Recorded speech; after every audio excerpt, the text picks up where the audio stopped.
Good day mga kamitsu, pag-usapan natin ang ating Xpander GLS 2026 model, ang number 1 MPV ng Pilipinas. Ano-ano nga ba ang bago sa ating Xpander GLS 2026 model? Pagdating sa makina, 1.5 liters gasoline engine, gas consumption nito is 18 to 22 kilometers per liter. Pagdating naman sa ating front grille, bago na rin ang design nito, naka-dynamic shield front fascia pa rin siya, and may bago tayong silver accent dito, meron pa rin siyang chrome accent dito, daytime running light, mas pinarami ng strips ng ating ilaw.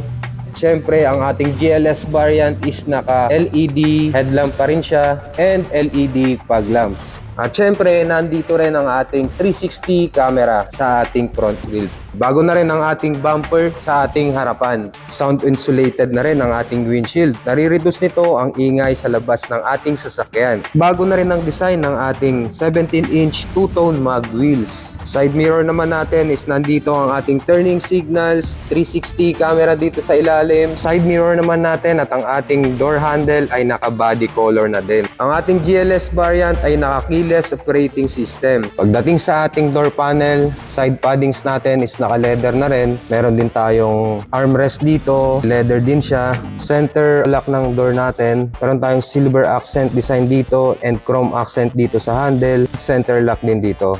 Meron din tayo ditong additional storage and cup holder. Pagdating naman sa ating upuan is naka premium black fabric. Manual adjustment pa rin tayo sa driver side. Sa ating steering wheel, naka 3-spoke leather pa rin siya. Glossy black dito and silver accent. Ang adjustment natin dito is tilt and telescopic pa rin siya. 10 inches na rin ang ating SDA display. And syempre, ang bago dito is wireless na rin ang ating Apple and Android Auto CarPlay. Dito sa steering wheel natin, makikita dito ang ating cruise control and multimedia control.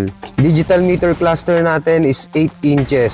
Push start button, AC controls, digital display. Meron tayong charging port dito, Type A and Type C. Meron din tayong 12 volts dito. Additional socket para sa charging. Storage dito, lagayan ng cards. And syempre ang ating transmission is 4-speed automatic. Electronic parking brake dito and brake auto hold.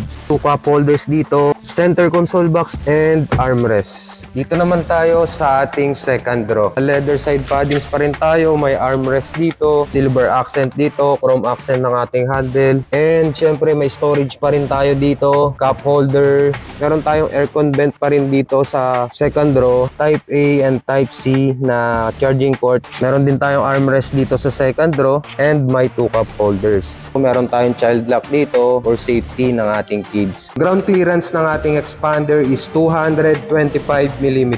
Fuel tank capacity naman nito is 45 liters. Pin type ng ating antena, spoiler dito, third brake light, defogger, wiper dito, reverse camera and multi-around camera. LED pa rin ang ating tail lights. Bago na rin ang design ng ating bumper dito sa likod.